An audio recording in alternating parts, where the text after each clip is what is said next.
अस्सलाम वालेकुम। ये हमारा ऑपरेटर प्रेसिडेंस एंड एसोसिएटिविटी पर लास्ट लेक्चर है जिसमें हम डिफरेंट ड्रायरर्स की प्रॉब्लम कर रहे थे। ये हमारा पहला क्वेश्चन है, इसमें ए की वैल्यू 1 है, बी की वैल्यू 4 है और हमने इस स्टेटमेंट को इवेल्युएट करना है। अब आप इसमें देख रहे हैं कि दो अरिथमेटिक असाइनमेंट ऑपरेटर लिखे हुए हैं, तो हम क्या करेंगे, जो राइट मोस्ट एक्सप्रेशन है पहले उसको इवेल्युएट करेंगे। तो इसको कैसे लिखेंगे, बी प्लस इक्वल, और ये जो लिखा हुआ है ना ए माइनस इक्वल 6, अगर इसको हम देखें तो ये हमारे पास बराबर है a is equal to A minus 6 के। तो पहले इसको हम सिंप्लीफाई कर लेते हैं। a की क्या वैल्यू है 1, सो 1 माइनस 6 कितना आ जाएगा, -5, यानी a की वैल्यू आ जाएगी -5। वो -5 कहां लिखेंगे, इस स्टेटमेंट की राइट साइड पर लिखेंगे, तो यहां पर लिख देंगे -5। तो अब इसको कैसे एक्सपेंड करेंगे, b is equal to b -5, so b की क्या वैल्यू है 4, तो 4 माइनस 5 विच इज -1। तो b की वैल्यू आ जाएगी -1 और a की वैल्यू क्या आ जाएगी, -5।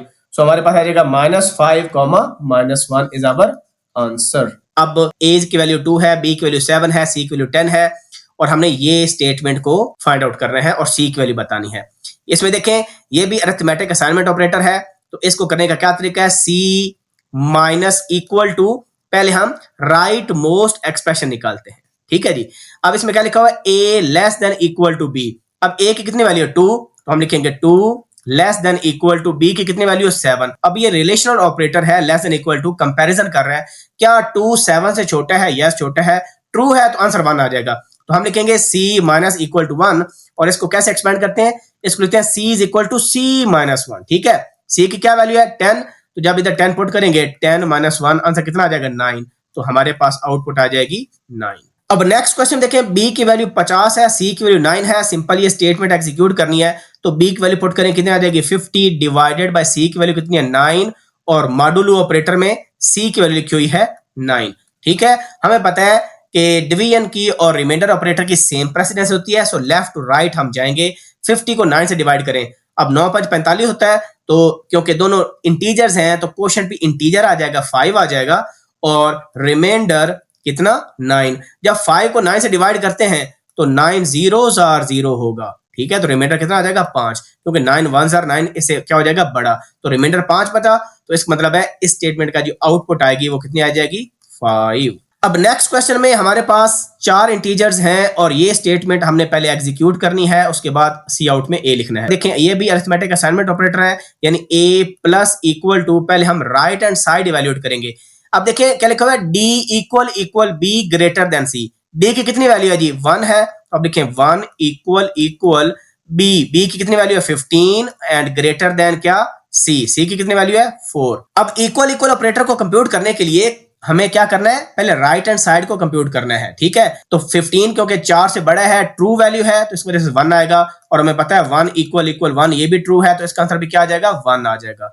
तो ये स्टेटमेंट क्या बन जाएगी, a प्लस इक्वल टू 1। इसको एक्सपेंड कैसे करेंगे, a is equal to a plus 1। तो a की क्या वैल्यू हमारे पास थी 5 थी, 5 प्लस 1 करेंगे तो आंसर कितना आ जाएगा 6 आ जाएगा। तो आउटपुट में क्या नजर आएगा 6। अब नेक्स्ट क्वेश्चन हमारे पास है कि a की वैल्यू 10 है, b 20, c 4। तो इस एक्सप्रेशन को इवैल्यूएट करना है। अब देखिए सी आउट अलग से स्टेटमेंट होती है और उसमें c is equal to a भी लिखा हुआ है। अगर हम पैरेंथेसिस का यूज नहीं करेंगे तो इसमें कंपाइलेशन एरर आएगा। तो c is equal to a का क्या मतलब है कि a की वैल्यू c को असाइन कर दें। a की वैल्यू कितनी है 10, ठीक है, c की वैल्यू 4 है, तो इस स्टेटमेंट के बाद c की वैल्यू कितनी हो जाएगी 10। सो c आउट में आंसर आ जाएगा 10, because c is equal to a करने से a की वैल्यू c को असाइन हो गई, तो उसी को ही हम बेसिकली प्रिंट कर रहे हैं। सो 10 इज द आंसर। अब इस नेक्स्ट क्वेश्चन करते हैं, ये थोड़ा सा ट्रिकी क्वेश्चन है।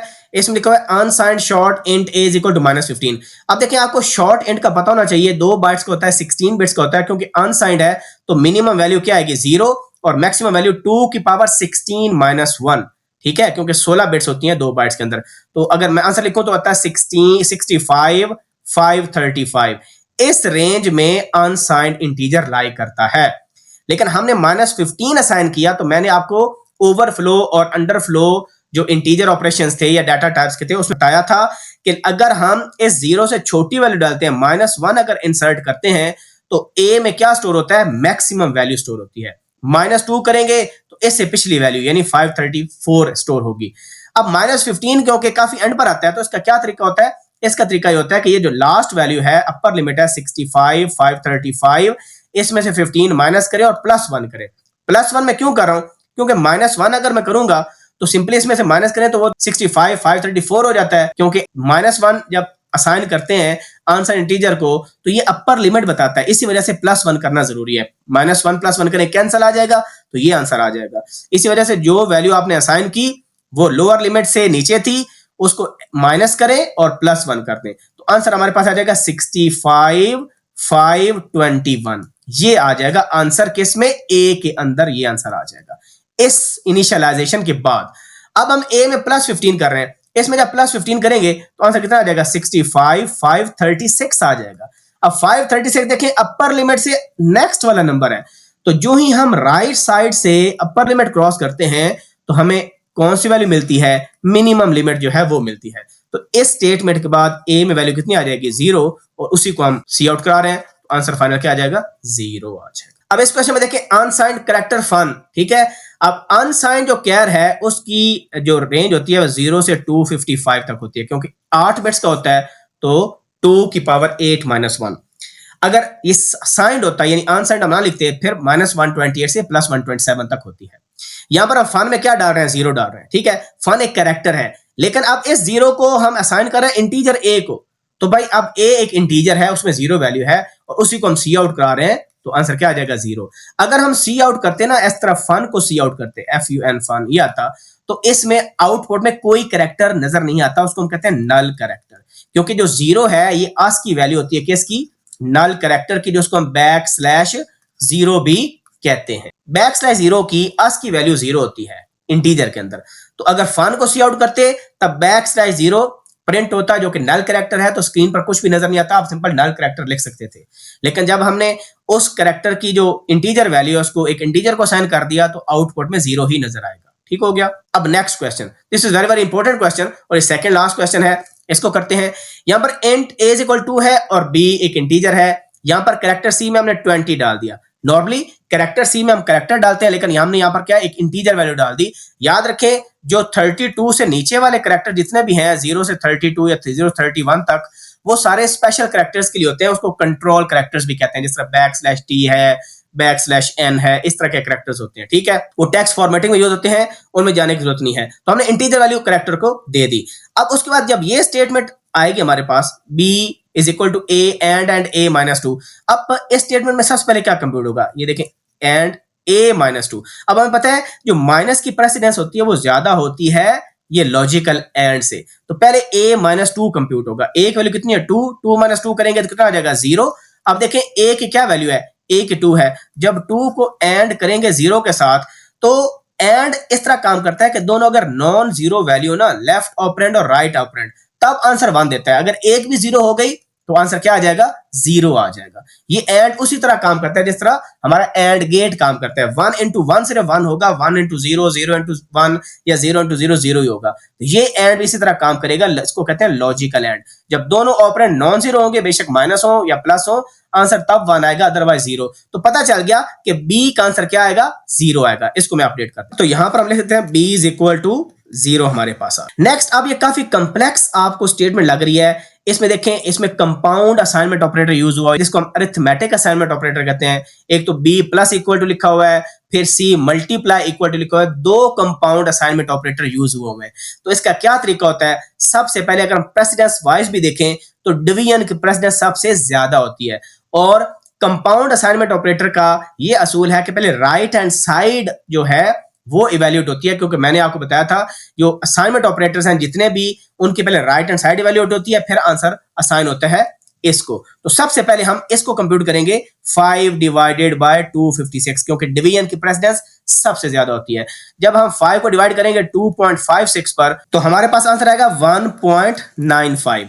ये कंप्यूट हो गया। फिर उसके बाद हमें पता है कि जो माइनस की प्रेसिडेंस है वो होती है, तो उसके बाद हम कंप्यूट करेंगे a- इस आंसर को 1.95। अब a की कितनी वैल्यू है? a की वैल्यू 2 है। जब 2 में से 1.95 माइनस करेंगे तो हमारे पास आंसर कितना आ जाएगा? तो 0.0468 आ जाएगा। ठीक है, इसको 0 ऐसे कर लेते हैं, 47 कर देते हैं।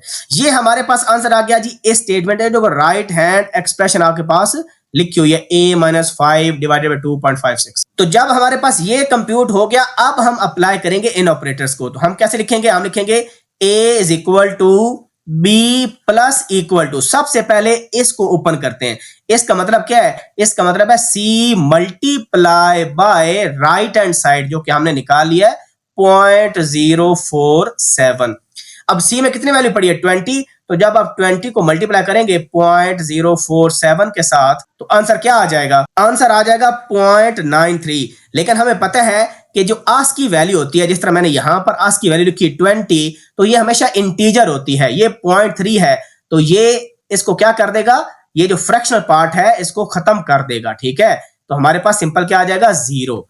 तो यहां पर इस स्टेटमेंट का जो आंसर आया इस एक्सप्रेशन का वो 0 आया। तो हमारे पास बन जाएगा a is equal to b plus equal to. तो ये आंसर हमने कंप्यूट कर लिया। ये कितना आया? 0 आया। अब इसको कैसे एक्सपेंड करेंगे? इसको करेंगे a इज इक्वल टू, अब देखें ये जो स्टेटमेंट है ना b प्लस इक्वल टू 0, ये आपके पास बराबर होती है b is equal to b plus ये वाला ऑपरेंड। तो इसको लेकर लिखे तो ऐसे लिखेंगे b is equal to b plus ये वाला ऑपरेंड 0। b की कितनी वैल्यू निकाली थी? 0। तो 0 प्लस 0 कितना होता है? 0। तो इसका मतलब है यहां पर क्या आ जाएगा? 0 आ जाएगा। तो a की वैल्यू भी कितनी आ गई? 0 आ गई हमारे पास। तो इस वजह से इसमें मल्टीपल सब जो है एक्सप्रेशंस थी जिनको हमने इस तरह सॉल्व करना है कि डिवीजन की प्रश्न सब ज्यादा थी, उसको सॉल्व किया, फिर सब्ट्रैक्शन को, और उसके बाद आंसर को c से मल्टीप्लाई किया, फिर उसमें b ऐड किया, तब हमारे पास a आ गया। ठीक है, तो इस वजह से इसका में a का आंसर कितना आ गया? 0 आ गया। तो अगर हम इस स्टेटमेंट को एक्सपेंड भी कर दें थोड़ा सा आपको बता के, तो वो ये किसके बराबर आ जाएगी? स्टेट एक्सप्रेशन हमारे हमारे पास ऐसे आ जाएगा a is equal to b। अब देखें b प्लस इक्वल मतलब है b plus something, so b plus ये चीज। अब ये क्या लिखा हुआ है? c। तो c और c क्योंकि मल्टीप्लाई इक्वल है तो c is equal to c multiply by this thing a-5 divided by 2.56। तो सबसे पहले हमने इसको कंप्यूट करना है, उसको मल्टीप्लाई करना है c के साथ, जिस तरह हमने मल्टीप्लाई किया क्योंकि वो कैरेक्टर था और उसमें आस्क की वैल्यू इंटीजर की थी और वो 0 बन जाती है क्योंकि इंटीजर है वो।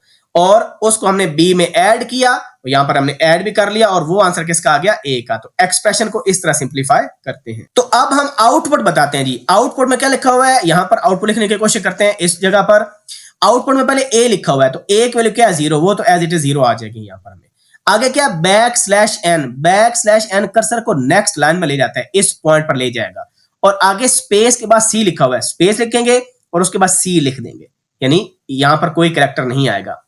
और उसके बाद क्या? c में क्या वैल्यू है? अब हमें पता है c एक कैरेक्टर था, ये देखें c एक कैरेक्टर था, और यहां पर हमने c में कितनी वैल्यू डाली? c में 0 वैल्यू हमारे पास आ गई थी जब c is equal to c multiply by हमने किया था। ठीक है, जब यहां पर किया था ना c is equal to c multiply by this thing, तो ये आंसर c में ही स्टोर हुआ था। सही है, तो वो कितना हुआ था? वो 0 हुआ था क्योंकि उसमें आस्क की वैल्यू 20 थी जो कि 0 हो गई थी 0.93, क्योंकि 1 से छोटा है तो इस वजह से 0 आंसर आ गया।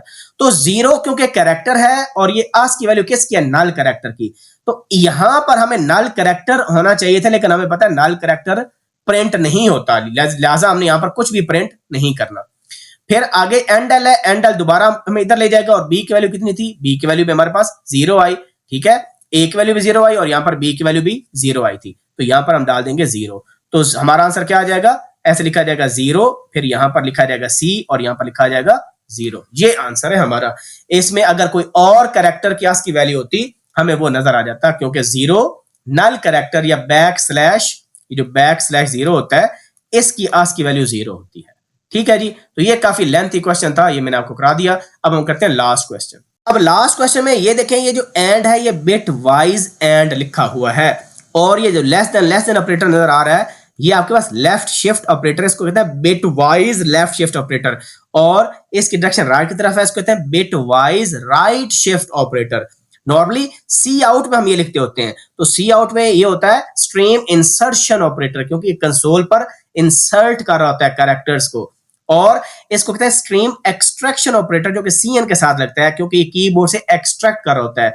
लेकिन अगर ये यहां पर होगा यूज, तो फिर ये राइट शिफ्ट ऑपरेटर है बिटवाइज, और ये बिटवाइज लेफ्ट शिफ्ट ऑपरेटर है, इसको कंफ्यूज नहीं करना आपने। जब हमने d को कंप्यूट करना है, d इंटीजर है हमारे पास, तो सबसे पहले देखें ये जो बिट वाइज एंड हमारे पास लिखा हुआ है ना, इसको कंप्यूट करने के लिए हम पहले राइट हैंड साइड भी निकालेंगे और लेफ्ट हैंड साइड भी निकालेंगे।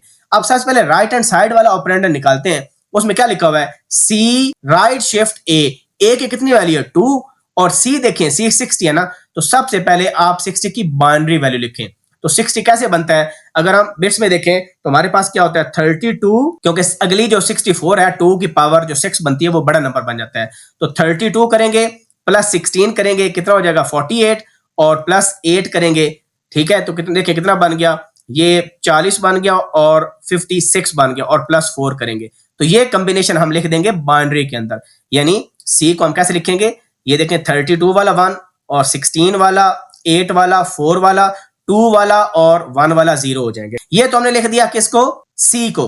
अब सी को राइट शिफ्ट करना है, कितने यूनिट, ए में वैल्यू लिखी हुई है कितनी 2, तो 2 यूनिट्स राइट शिफ्ट करने हैं। अब राइट शिफ्ट का मतलब है कि ये वाली जो बिट है ना ये इधर आ जाएगी, 2 पोजीशन राइट शिफ्ट हो जाएगी और ये वाली बिट किधर आ जाएगी इधर। यानी आपने करना है कि जब इस वाली लेफ्ट मोस्ट बिट को जब राइट शिफ्ट करेंगे तो यहां पर पीछे 0 आ जाएगा और यहां पर भी क्या आ जाएगा 0। अब ये बिट्स आगे चली जाएंगी, यानी 4 1 आगे आ जाएंगे 1 1 1 और ये जो 2 0 है ये डिस्कार्ड हो जाएंगे। ठीक हो गया, हमारे पास ये कॉम्बिनेशन बन गया। इसको किस में कन्वर्ट करें, इसको कन्वर्ट करें डेसिमल के अंदर। तो ये टेट्रा 1 कितना होता है 15 होता है। कैसे, 2 की पावर 0 ये 1 होता है, यानी 1 प्लस 2 और ये प्लस 4 प्लस 8, तो इसको ऐड करें तो 15 बनता है आपके पास। तो इसका मतलब है कि यहां पर आ जाएगा 15 और इसका एंड किसके साथ लेना है जी, यानी बी को हमने लेफ्ट शिफ्ट करना है ए यूनिट। अब बी देखें कितना है, बी में हमारे पास 15 पड़ा है, तो 15 हमें पता है कितने होते हैं 4 1s होते हैं, ये देखें 4 1s। अब इनको 2 यूनिट लेफ्ट शिफ्ट करना है। अगर इसको अपन लेफ्ट शिफ्ट करना है तो लेफ्ट शिफ्ट में सिंपल असूल है कि ये बिट 2 यूनिट आगे चली जाएगी और पीछे क्या बच जाएगा 0, यहां पर भी क्या बच जाएगा 0। आप 4 1 इधर लगा दें, ये हमारे पास होती है लेफ्ट शिफ्ट बाय 2 यूनिट्स। अब इसको अगर कन्वर्ट करें तो देखें 2 की पावर 0 1 2 3 4 5, तो ये वही चीज बनती है जो ऊपर बनाई है 32 plus 16 plus 8 plus 4 plus 0 plus 0।